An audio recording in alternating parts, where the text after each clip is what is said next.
Oh yeah, I'm still watching those videos. Digging holes. I better pause that a minute. Uh, yeah, right. So I modelled up a new hub. I'll move my extra out of the way. It's horrible, gross. Yeah, right. So extra magnets. I've got two magnets on each side on this one, so we get a much better flux. And plus, I've got the optional extra holes, and so I didn't have to print all that extra plastic. So yeah, I did have a mishap with the bottom um, rack that holds everything. I snapped the thing off and I stuck it back together with acetone. You can just see where I stuck it back on. There's a bit of a dip. Unfortunately, I was trying to get the damn thing out the legs, and it kind of got stuck in the hole. I managed to get it out though, because what I did was, which one is it? It's that one. I drilled a little hole in the back there. I was able to push the broken piece out, and then acetone to release that pin, because that bit of broken off, it was solid, it was really stuck in there. I don't know how. So then I got my drill and pushed it out, stuck it back on with it, acetone, and yeah, it'll be alright when it's hardened a bit. I've actually had it in there. It's dry to the touch. It's just it'll need a few hours to harden a bit, but yeah, that's a good thing. I mean, people keep saying to me, "Why do you use PLA and all that?" Well, to be honest with you, PLA it's made out of cornstarch, and the problem with PLA is it's extremely brittle. It doesn't flex very well. And especially when you're making thin veins like this, the chances of breaking it off are even higher. And the other problem is you can't stick it back together with acetone. No, you can't. You can't use acetone because it's organic. It's a different kind of material. The only way to stick PLA back together is superglue. Imagine the cost. Imagine how much money I'd be spending on superglue to stick that stuff back together again. It would cost me a fortune. Whereas I can buy a 5 litre drum of acetone, and I can stick things back together without any problem, and it's a lot cheaper. It works out a lot cheaper than buying loads and loads of super glue. Anyway, so I've got the extra magnets, and just to show you a little bit about the strength of these magnets, they are very much stronger now. If I get my gauge here, you can see the deflection on that side. It's if you go back to look at earlier videos, you'll notice that the deflection is definitely a lot better on here than it was with one magnet, and it pulls on that side. Yeah. So oh shit, I just dropped the damn thing. So I'm letting it just letting it dry a bit, because I acetoned it and everything to gloss it up. Now I did have a problem because I made this ring slightly bigger because I wanted a bit more room for the magnets, because you can see there would be a bit of interference between the other magnets if I decided to put other magnets in there, because the gap there was getting a bit close. So I increased the circumference of this hub by about 1mm, which is not a lot, but it's enough to cause me another problem, which was I was getting some rubbing on the inside wall of the drum assembly. It was catching on the drum, so I've been sandpapering the drum down, because it isn't perfectly round. Because of the problem with printing certain things, it's not perfectly round, so it kind of moves a bit like that as it's going round, and part of it was catching on the hub. So what I've been doing is sandpapering it, then acetoning it to gloss it up, and then letting it dry for a few minutes, well, probably an hour, putting it back together and seeing if I've got rid of that rubbing problem. And it's not a huge problem, I can solve it. It's just a question of how much I need to remove. So then all I have to do is put let's get the drive shaft in, put the drive shaft back in, check it for rubbing, get it on the drive shaft.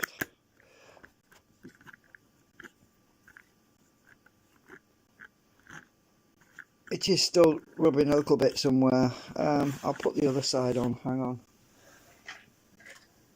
I'm trying to do this by holding the camera as well, and it's a bit tricky.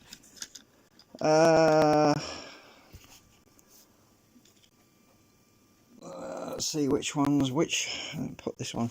I'll just put some of the legs on just enough to stabilise it so I can check. I'm trying to do this with one hand and hold the camera, it's not easy. I'll just put my finger on there to lift that up. So, oh sorry, I'm not pointing at it now. It's awkward. So, sorry, I'm trying to get this on camera while I'm doing it. Just press that on a bit. I'll just put one on the other side.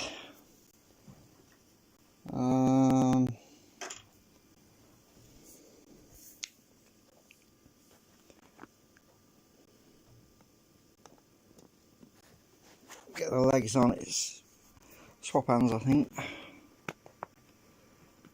just want to make sure, if I just put two on for now, just to check it, see if it's still rubbing. Oops, I've only got two legs on, so it's a bit off. Yeah, it's still catching somewhere.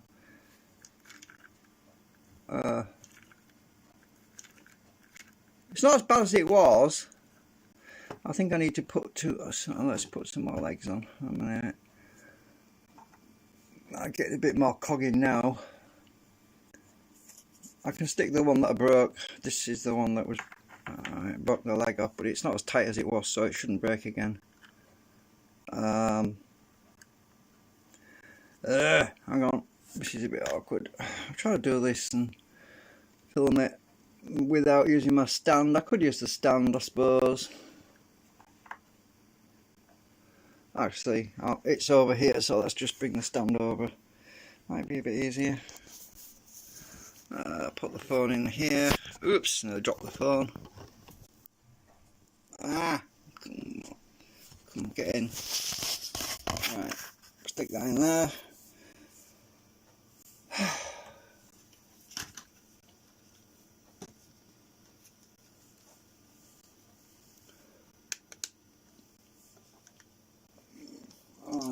Need one more leg.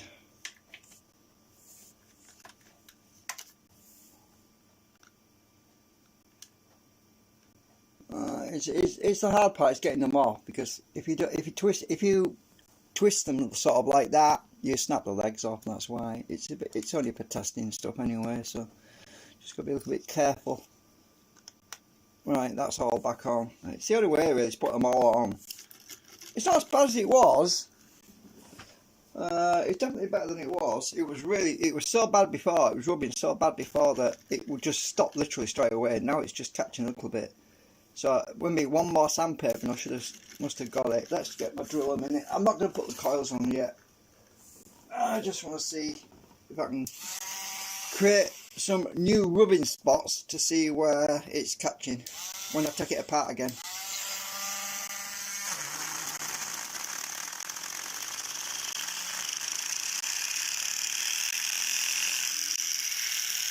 Oh, it's dancing again. Yeah, I don't know why, it's the acetone. The acetone's throwing it out of balance a bit because of the weight of the plastic. It's added to the weight of the plastic in some areas, it's caused it to be out of balance again. No worries. Is my blue tack still in there? Yeah, my blue tack's still in there, so it shouldn't have gone out of balance, but it has a little bit. Let's just spin it up again.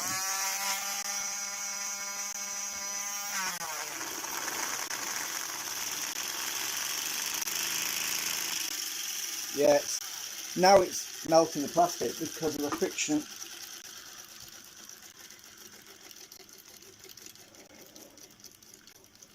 Right, take this apart again.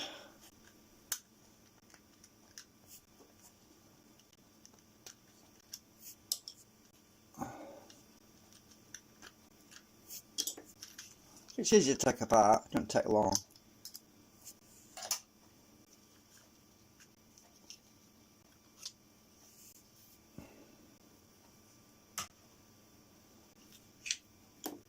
You can see the rubbing spots. Actually, I need a torch. you can see where it's rubbing. If I shine the light there, you'll see there's a big gouge in the inside rim. That's where it's rubbing, so I need to take that material out, and a bit on the top there. This is a good thing about acetone as well. You can shine it up again after you're finished and you can't see it. But I can see all the rubbing spots there. That's why I wanted to put it together to spin it. So that bit in the middle. So one way is to use my sandpaper to just rub it, which is the easy way. Another way of doing it, well, I actually get a lot more material off, is to put a bit of acetone on there. I want to take this this segment out so I don't get that stuck in permanently. So take this segment out like that, and now all I have to do is, I think I'll take the other segment out as well actually, just to be on the safe side. I don't want them getting acetone and sticking permanently, and I'll never get them out again, ever. They'll be permanent. Alright, I'll take the two segments out. So all I have to do now is basically soak the inside of this hub with some acetone between here and here. Then I can use my knife and scrape out a whole bunch of plastic. Much more I can do with sandpaper. So what I'm going to do now is I'm just going to, you won't be able to see this very well because of the light. So I'm going to smooth some acetone on there to melt the plastic, and use my needle to scrape plastic off it. After a while the plastic just melts, and I'll get a lot more off by doing it this way than sandpaper in it.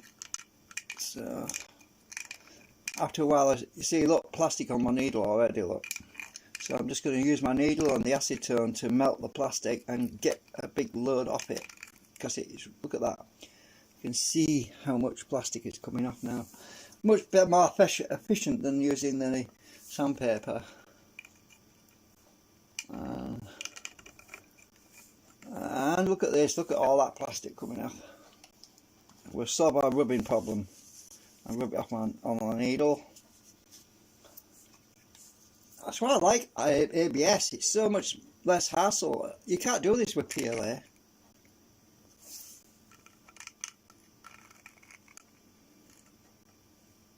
Ooh, look at that. All that plastic coming off. All that surplus plastic that's rubbing.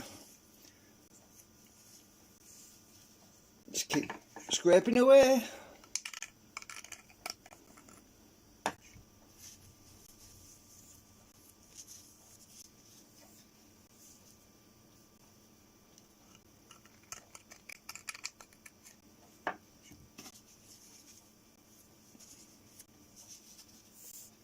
We should have solved the rubbing problem now.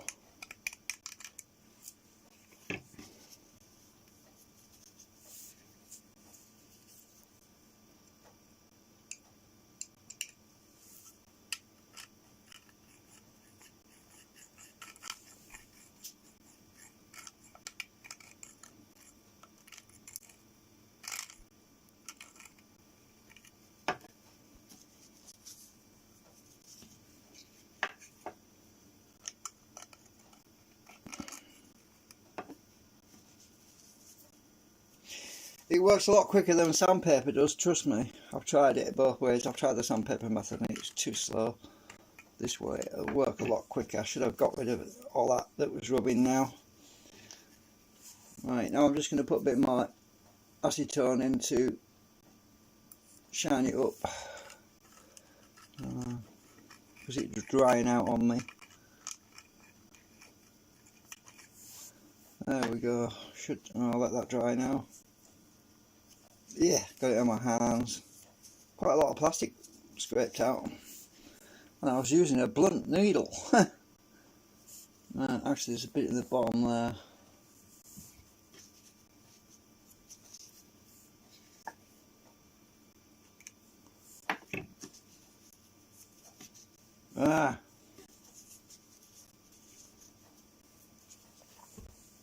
Let's have a look. Yeah, that should work. I will let that dry now for about an hour, because it will expand slightly. The plastic just swells up, the acetone just makes the plastic pop out a bit.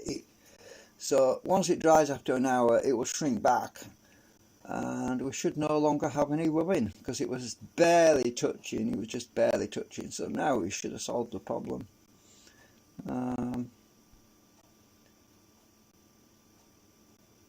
I actually took quite a bit of material off there. If you look on the edge of this rim, you can't really see very well. If you look at the thickness of this rim here, this is thinner now than it is over here. I don't know if I can measure it on my calipers, because it's a bit squidgy. Let's just put this on there. That measures 2.77mm thick, that wall. That's 2.44. Oh, let's see. It's probably because it's expanded because of the, as I say, the acetone will make it expand slightly. I'll just measure that again. 2.61. 2.53. Oop! Nearly dropped the damn thing. Oh, I need to take that segment out to measure that side. I can't measure it with it in. Anyway, it'll be fine. I'll just wait an hour. I can put the segments back in though, because these didn't get any acetone. I'm just checking they're good. Put these back in. Right, they're back in. Just give it a while to dry. So yeah, I thought I'd show you. So the main reason I went live was just to show you the new hub. So I've got extra 4 magnets in. Well, I've got two magnets in, a total of 4, plus the middle one which deflects the flux, and got my bearing in. It was a tight fit, so I pressed it in with my vise, put some acetone around the edge of the hub inside the hole to soften it so it would squeeze in. Push the bearing in, and that won't keep falling out because I don't need to glue it in, and that was the best way of doing it, because if I'd got super glue on there it could have got in the bearing, and the acetone worked really well. I just squeezed it in with a vise and that bearing won't fall out unless I tap it out with my punch. So yeah. Okay, I need to get the phone out of this stand now.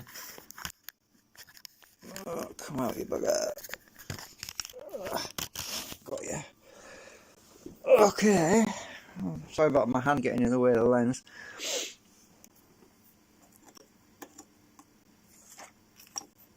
I haven't done much else, but I think the flux will be probably 3 times stronger than before, because something funny happens with the magnets when you put extra magnets on, is that the amount of loss seems to decrease, because you get a certain amount of I don't know how to explain it, but when you've got weaker magnets and there's just 2 magnets, you get more fold over. That is, the flux folds over more. But when you put more magnets in series, you get a much bigger deflection coming out, because there's less fold over, as in because the magnets are longer, so you get a much bigger field coming out.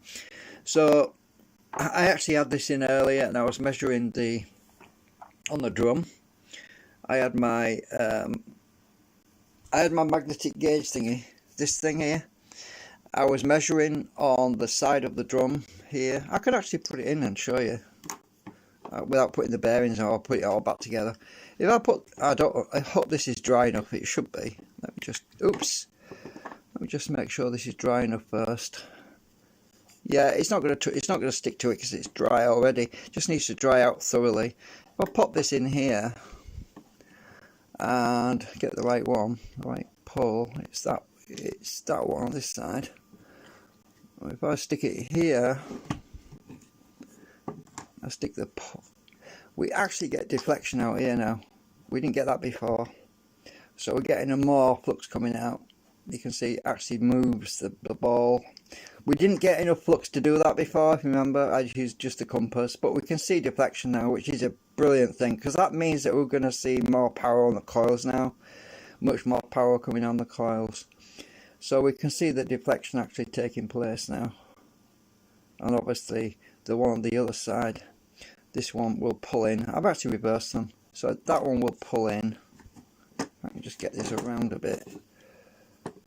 Come on. Where's it go? Oh, it's because it's gone too far in. Pop that out a bit.